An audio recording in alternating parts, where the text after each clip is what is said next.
오늘 하나님 말씀은 로마서 15장 22절부터 33절까지 말씀 한 절씩 서로 교독하시겠습니다. 그래서 내가 여러분에게로 가려고 하였으나 여러 번 길이 막혔습니다. 그러나 이제는 이 지역에서 네가 해야 할 곳이 더 없습니다. 오래전부터 오래전부터 여러분에게로 가기를 바라고 있었으므로 내가 스페인으로 갈 때에 지나가는 길에 여러분을 만나보고 잠시 동안만이라도 여러분과 먼저 기쁨을 나누려고 합니다. 그 다음에 여러분의 후원을 얻어 그곳으로 가게 되기를 바랍니다. 그러나 지금 나는 성도들을 돕는 돕는 일로 예루살렘에 갑니다. 마케도니아와 아가야 사람들이 기쁜 마음으로 예루살렘에 사는 성도들 가운데 가난한 사람들에게 보낼 구제금을 마련하였기 때문입니다. 그들은 기쁜 마음으로 그렇게 하였습니다. 그들은 그들은 정말로 예루살렘 성도들에게 빚을 진 사람들입니다. 이방 사람들은 그들에게서 신령한 복을 나누어 받았으니 육신의 생활에 필요한 것으로 그들에게 봉사할 의무가 있습니다. 그러므로 나는 이 일을 마치고 그들에게 이 열매를 확실하게 전해준 뒤에 여러분에게 들렀다가 스페인으로 가겠습니다. 내가 여러분에게 갈 때 그리스도의 그리스도의 충만한 복을 가지고 갈 것으로 압니다. 형제자매 여러분, 내가 우리 주 예수 그리스도를 힘입어서 그리고 성령의 사랑을 힘입어서 여러분에게 부탁합니다. 나도 기도합니다만 여러분도 나를 위하여 하나님께 열심으로 기도해 주십시오. 내가 유대에 있는 믿지 않는 자들에게서 화를 당하지 않도록, 그리고 또 내가 예루살렘으로 가져가는 구제금이 그곳 성도들에게 기쁘게 받아들여지도록 기도해 주십시오. 그래서 내가 하나님의 뜻을 따라 기쁨을 안고 여러분에게로 가서 여러분과 함께 즐겁게 쉴 수 있게 되도록 기도해 주십시오.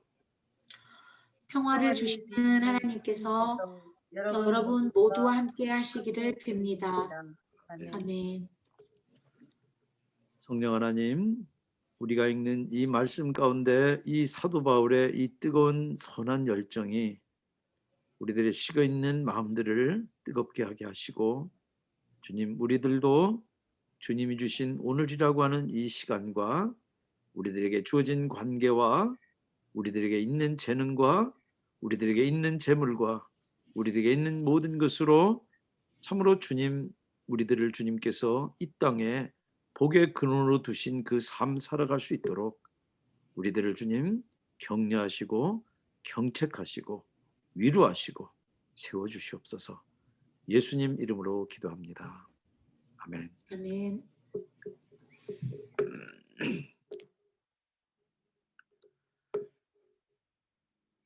로마서를 언제 썼는지 알 수 있는 내용인 동시에 사도행전 이후에 바울의 행적을 짐작할 수 있는 그런 내용이 오늘 본문입니다. 오늘 본문을 보시면 바울은 이방인의 사도로 교회를 세우는데 여념이 없습니다. 지도를 한번 띄워주시기 바랍니다. 소아시아 갈라디아의 교회들을 세웠습니다. 예루살렘으로부터 이 지중해 동쪽편에 있는 이 지금의 터키 지방입니다. 그리고 거기서 약간 서쪽으로 거기가 이 아시아인데 에베소를 포함한 요한계시록에 나오는 7교회도 바울이 직간접적으로 세웁니다. 그리고 그 건너편에 에게 건너편에 있는 유럽의 북쪽이 마케도니아고 거기 이름이 나오지 않지만 그 중간에가 그리스입니다. 그리고 그 아래쪽이 바로 아가야. 거기까지 교회를 세웠는데 여러분들 유럽 지도를 보시면 모두 다 지중해 기준으로 보면은 지중해 동편에 쏠려 있습니다. 서편은 아직 못 간 상태예요. 그래서 바울은 지금 지중해 서편에 있는 로마나 그리고 서편 맨 끝에 있는 스페인을 마음의 큰 부담으로 느낍니다. 23절에 이 지역에서 내가 이대할 곳이 더 없습니다. 바로 그런 부담의 표현인 동시에 앞서서 우리가 지난 시간에 봤던 20절에 밝힌 원칙의 표현이에요. 복음 다 전해서 이제 더 이상 일할 게 없다 그 말이 아니라 아직 복음을 못 전한 미전도 지역이 부담이 되고 시급하다는 얘기입니다. 여러분들 신앙은 종착역이 아닙니다. 터미널 같아요. 끝이 아니라 담장을 넘는 장미 농굴처럼 다른 사람들에게 흘러갑니다. 그래서 믿음이 뿌리 내리고 자라려면은 복음의 소비자에서 반드시 복음을 전하는 생산자가 돼야 됩니다. 그러려면 말씀과 기도로 양육받아야 돼요. 계속 전도만 하는 것이 아니라. 바울이 그거를 무시하는 게 아닙니다. 바울은 고린도서에 이야기한 것처럼 자기가 복음의 씨를 뿌려서 심으면 물을 줄 동역자가 있고, 그러면 주님이 자라게 하실 것을 믿기 때문에 더 일할 것이 없다고 그렇게 이야기하는 것입니다. 여러분들 잘 닦인 가는 게 편하지 않습니까? 그런데 믿음의 야성이 살아있는 바울은 닦이지 않은 거친 길 가기를 원합니다. 어쩌면 우리 교회가 가는 길 비슷합니다. 길러서 쓸만하면 다 떠나는 교회라서 맥이 빠진다는 분들 많고, 저도 인간적으로 그럴 때 있습니다. 근데 그런 생각이 들 때마다 생각을 바꿉니다. 바울의 원리로는 여러분은 지금 복음의 씨를 뿌려서 심는 겁니다. 콜롬비아가 그런 의미에서 아주 중요한 그런 어떤 전초기지 같습니다. 여기서 떠나서 귀국하거나 타 지역에 가면은 거기에 물줄 다른 동역자가 있을 거예요. 그러나 자라게 하시는 분은 주님이세요. 우리가 보낼 때 맥 빠질 수 있지만은 축복하고 보내십시다. 여러분들 믿음의 야성이 살아있을 때 잘 닦인 편한 길보다 닦이지 않은 거친 길이라도 주님이 주신 비전이면은 그거 품고 가는 거예요. 더 많이 받는 더 높은 자리가 아니라 덜 받는 더 낮은 자리라도 주님 주신 비전이면 그 길 가는 거예요. 그게 신앙의 야성이 살아있는 그런 사람의 모습입니다. 사도행전의 바울은 짧으면 며칠 동안, 길면은 3년가량 머물면서 복음을 전해서 교회를 세웁니다. 그리고 매번 안디옥 교회로 돌아가서 선교 결과를 보고합니다. 그런데 이 로마서를 보낸 다음에는, 그리고 나서 이 세 번째 선교가 끝나는데 안디옥에 못 돌아갑니다. 예루살렘에서 체포되기 때문에요. 바울이 자기에게 일어날 일을 이 쪽집게 점쟁이처럼 다 알지는 못해도 여기 기록된 소망대로 그렇게 일이 전개됩니다. 여러분들 사명자는요, 사명이 끝날 때까지 절대 끝나지 않습니다. 하나님이 어떻게든지 끌고 가세요. 23절에 여러 해 전부터 여러분에게 가기를 바라고 있었으므로 내가 스페인으로 갈 때 최종 목적지는 스페인이에요. 로마는 터미널이에요. 로마로 가는 길에 24절 잠시 동안만이라도 교제할 것을 기대합니다. 그 다음에 여러분의 후원을 얻어 그곳으로 가게 되기를 바랍니다. 로마 교우들이 바울을 스페인에 보내주기를 바라고 있어요. 여러분들 우리가 본 대로 로마 사람들은 바울이 전도하거나 가르친 적도 없습니다. 그런데 안디옥 교회가 세 차례 선교의 베이스 캠프였던 것처럼 이제는 로마 교회가 스페인 선교의 베이스 캠프 역할을 해주기를 바라는 겁니다. 여러분 바울은 자비랑 선교로 유명합니다. 에베소에서 두란노 소원을 열어 가르칠 때도 브리스길라 아굴라 부부와 함께 가족으로 군용 텐트 만드는 그런 동업을 해서 비용을 스스로 충당하면서 가르쳤습니다. 그러나 개인이 스스로 비용을 충당하는 자비량이 바울의 철칙이 아닙니다. 어떻게든지 교회가 한 마음으로 선교에 동참하는 것이, 그래서 열매를 함께 나누는 것이 그게 원칙이에요. 그래서 세 차례 안디옥 교회의 도움으로 선교를 떠났고 지금 생명부지 모르는 로마 교회지만은 스페인 선교 동참에 당당하게 지금 요구하는 것입니다. 근데 돈만 가지고 선교한다면 굳이 그럴 필요 없습니다. 그러나 선교는 영적 전쟁이에요. 재정 지원과 함께 기도 지원이 반드시 필요합니다. 여러분들 우리 교회에 제가 계속해서 우리 선교사님들 선교 편지 우리 제가 받는 것마다 다 띄우는 이유가 왜 그럽니까? 우리 웹사이트 우리 페이스북 활동한다고 그거 보여주려고 그럽니까? 기도해 달라는 거예요. 근데 바울은 혼자 노력해서 그 공을 독차지하려고 독선적으로 절대 사역하지 않습니다. 왜 매번 선교 결과를 보고합니까? 주님이 그 자기 선교 여행 동안에 하신 일을 보고해서 함께 은혜를 나누는 것도 있지만 보고받는 교회가 바울에게는 바로 라이어빌리티 그룹이에요. 재정과 사역의 투명성을 유지해서 책임 있게 사역하려면 반드시 라이어빌리티 그룹이 필요합니다.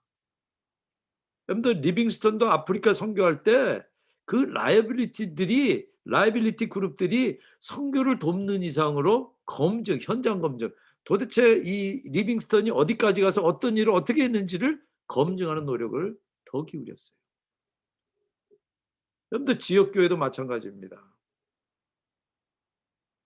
재정을 공개하고 다시 또 감사하고 목회를 평가하는 이유도 투명하고 책임 있게 사역하기 위해서 그래요. 여러분도 예수님이 기도 부탁했던 세 친구 베드로, 야고보, 요한처럼 기도를 부탁할 수 있는 라이빌티 그룹이 꼭 필요합니다. 여러분들 신앙은 절대 혼자 신앙생활하는 거 아닙니다. 그럼 반드시 잘못됩니다. 바울도 주님의 모범대로 30절에 나도 기도합니다만 여러분도 나를 위하여 하나님께 열심으로 기도해 주십시오. 그런데 바울이 왜 안디옥에 직접 안 가고 예루살렘부터 들릅니까? 분명히 지금 자기를 보낸 곳이 안디옥 교회이기 때문에 예루살렘 거쳐서 안디옥 갈 계획을 세웠을 거예요. 그런데 예루살렘 먼저 들른 이유가 25절에 지금 나는 성도들을 돕는 일로 예루살렘에 갑니다. 26절에 마케도니아와 아가야 사람들이 기쁜 마음으로 예루살렘에 사는 성도들 가운데 가난한 사람들에게 보낼 구제금을 마련하였기 때문입니다. 1세기 유대인 교회사가인 요세푸스는 그때 예루살렘의 기근으로 이 가뭄으로 큰 기근이 있었다고 그렇게 기록을 합니다. 유럽 성도들이 기근으로 궁핍한 이 예루살렘 성도들을 위해서 구제비를 모아서 바울 편에 보낸 것이 바로 그 돕는 일이에요. 그래서 예루살렘 먼저 들른 겁니다. 근데 구제비는 단순한 돈이 아니에요. 해석이 필요한 돈입니다. 주 안에서 유대인 성도들을 향한 이방인 성도들의 사랑과 관심의 표현이 바로 그 돈이에요. 여러분들 우리 교회도 귀국하고 타주로 떠난 분들이 돈을 보냅니다. 그냥 돈이 아니에요. 여러분을 향한 사랑과 관심과 기도의 표현이에요. 바울이 그 의미를 27절에 그들은 기쁜 마음으로 그렇게 하였습니다. 그들은 정말로 예루살렘 성도들에게 빚을 진 사람들입니다. 이방 사람들은 그들에게서 신령한 복을 나눠받았으니 육신의 생활에 필요한 것으로 그들에게 봉사할 의무가 있습니다. 이방인 성도들이 과연 넉넉해서 남은 거 보냈을까요?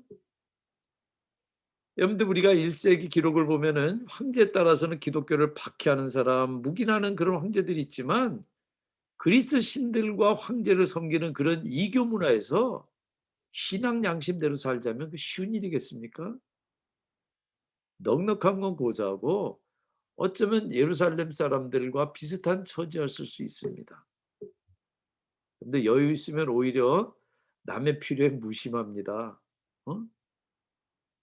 뭐 먹을 거 없으면 라면 먹으면 되지. 그 라면 산 돈이 없는 거를 몰라요. 여러분들 경제적인 여유가 있든 없든 기독교 신앙에 충실하고 은혜를 알기 때문이에요. 바울은 이방인 신자들이 기쁘게 참여할 뿐만 아니라 그럴 의무가 있다고 얘기합니다. 영적 축복을 나눠받았으니까 이제 물질로 도울 의무가 있다는 얘기예요. 그러면 예루살렘 교회는 복음이 태어나서 출발한 발생지입니다. 그들이 아니면 복음을 못 들었을 텐데 생명의 양식을 받았으니 이제는 그들이 필요할 때 육신의 양식을 보내서 돕는 게 이방인 성도로 마땅히 할 일이라는 뜻이에요.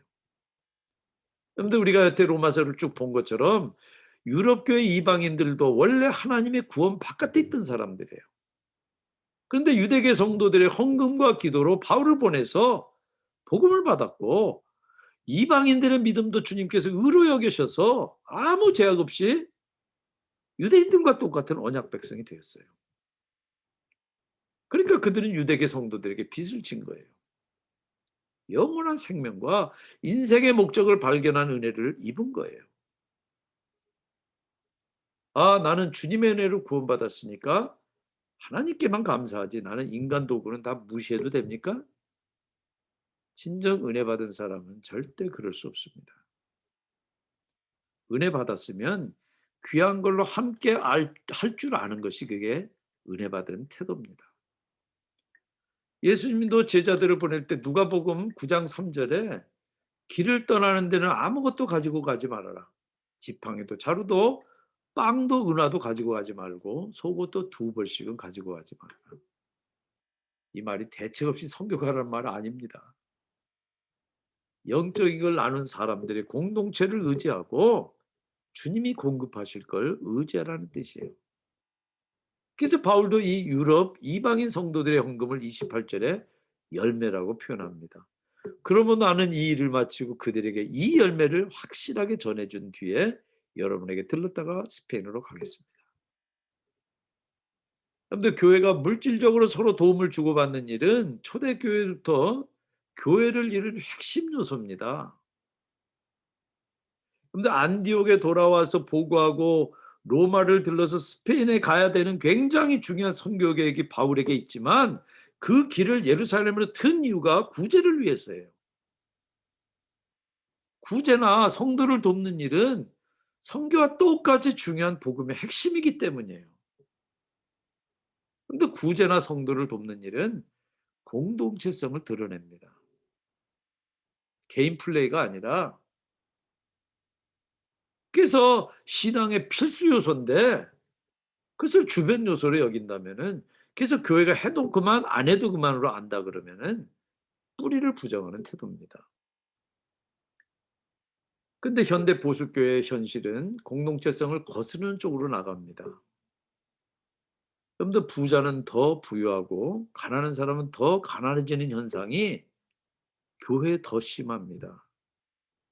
세계 50대 대형교회 절반이 한국에 있을 정도로 한국 교회는 부자입니다.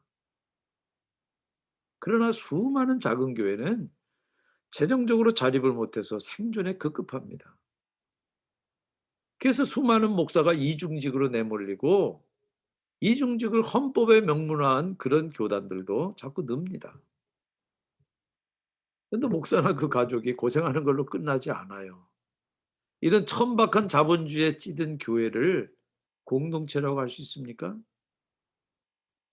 여러분, 26절에 마케도니아 아가야 사람으로 번역된 이 사람은 실제로 헬라어로는 코이노니아 공동체입니다. 이 코이노니아를 워드스타드에 보니까 사도행전 2장 42절에 서로 사귀는 일, 이게 바로 코이노니아를 이렇게 번역을 했습니다. 신약 성경에 17번 나오는데 12번이 바울의 편지에 나옵니다. 그러니까 바울 복음의 핵심이 신앙 공동체를 세우는 것이기 때문에 그래요. 여러분들, 초대교회 핵심 활동을 소개한 사도행전 2장 42절은 첫째 사도들의 가르침을 받고, 둘째 코이노니아를 세우고, 셋째 기도에 힘쓴 것이 그게 핵심 활동입니다. 그런데 가르침과 코이노니아, 기도 그 중앙에 코이노니아가 있습니다. 근데 코이노니아는 요한일서 1장 3절, 우리는 여러분도 우리와 서로 사귐, 요게 코이노니아입니다. 사귐을 가지기를 바라는 것입니다. 우리의 사귐은 아버지와 그의 아들 예수 그리스도와 함께하는 사귐입니다. 하나님의 원수 죄인들이 아들 예수 그리스도를 통해서 하나님과 사귐을 회복해서 시작된 사귐이 코이노니아예요. 그래서 그 사귐이 회복된 그 공동체 안에는 반드시 공동체성 코이노니아가 있어요. 없으면은 아니에요, 그거는.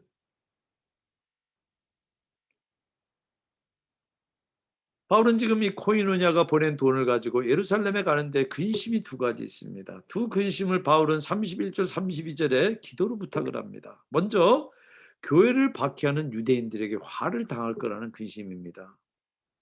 사도행전 21장에 바울은 결국 예루살렘에 왔다가 성전에서 체포됩니다. 바울을 죽이기 전에는 먹고 마시지 않겠다고 맹세한 무리들이 나설 정도로 위급해요. 예루살렘 가기 전에 이미 여러 번 여러 사람이 말렸어요. 바울도 그 위험을 알고 있고 어느 정도 각오한 그런 기도 부탁입니다.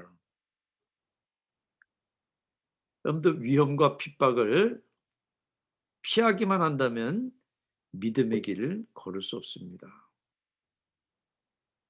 여러분들 우리가 위험과 핍박을 내게서 피하게 해달라고 여러분들 기도할 것이 아니라 잘 이길 수 있도록. 그래서 바울이 31절 내가 유대에 있는 믿지 않는 자들에게서 화를 당하지 않도록 기도 부탁을 하는 것입니다. 또 하나는 예루살렘 성도들이 도움받기를 거절할 수 있다는 근심이에요. 31절에 보면 그리고 또 내가 예루살렘으로 가져가는 구제금이 그곳 성도들에게 기쁘게 받아지도록 기도해 주십시오. 그렇게 안 될 수 있으니까 기도 부탁하는 거 아닙니까? 근데 구제는 사실 예루살렘 지도자들이 요청해서 지금 가져가는 거예요. 그런데 왜 거부될까 봐 염려합니까? 여기 지금 잘 기록하지 않고 있고 사도행전도 별말이 없지만 바울을 공격한 유대인들 때문일 거예요. 그때는 아직 교회가 체계가 정해지기 전입니다. 예루살렘에는 유대인 중심의 교회에서 상당히 유대 전통을 그대로 가지고 있습니다. 근데 안디옥에는 이방인이 주축인 교회예요. 그래서 이 예루살렘의 지도자들은 바울이 복음을 전해서 교회들을 자꾸 유럽에다 세우는 것이 기뻐요. 그러나 한편으로는 바울이 너무나 진보적이에요. 이방인의 사도로 이 유대 전통으로부터 단절될 것을 우려한 거예요. 여러분들 바울이 예루살렘에서 살해될지도 모르는 그런 급박한 상황에서도 교회 지도자들이 어떤 조치도 취한 기록이 사도행전에 없습니다. 바울을 성전에 보낸 것은 야고보 사도와 예루살렘 장로들이에요. 그런데 앞에 사도행전 3장에 베드로 요한이 성전에 잡혀서 감옥에 갇힐 때는 함께 모여서 기도한 기록도 있지만 바울 경우는 없어요. 그런데 예루살렘 지도자들이 의리 없고 비겁한 게 아니라 바울 일에 개입했다가 자칫 그 불통이 예루살렘 교회에 튈지도 모른다는 그런 위기감 때문일 거예요. 그리고 바울이 너무 강해서 부러졌다라는 그런 판단도 있을 수 있습니다.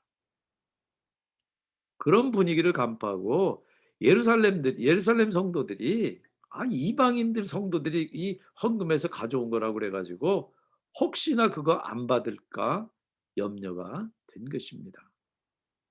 물론 어려운 성도들에게 골고루 잘 나눠줄 수 있게 기도해달라 그렇게 부탁한 걸 수도 있어요. 해석하기에 따라서는. 이미 사도행전 6장에 보면은 과부들을 구제하는 문제로 헬라파와 유대파 사이에 갈등을 예루살렘 교회가 겪었어요. 불평 없이 골고루 나누려면은 늘 세심한 배려가 필요합니다. 그래서 7 집사가 세워진 겁니다.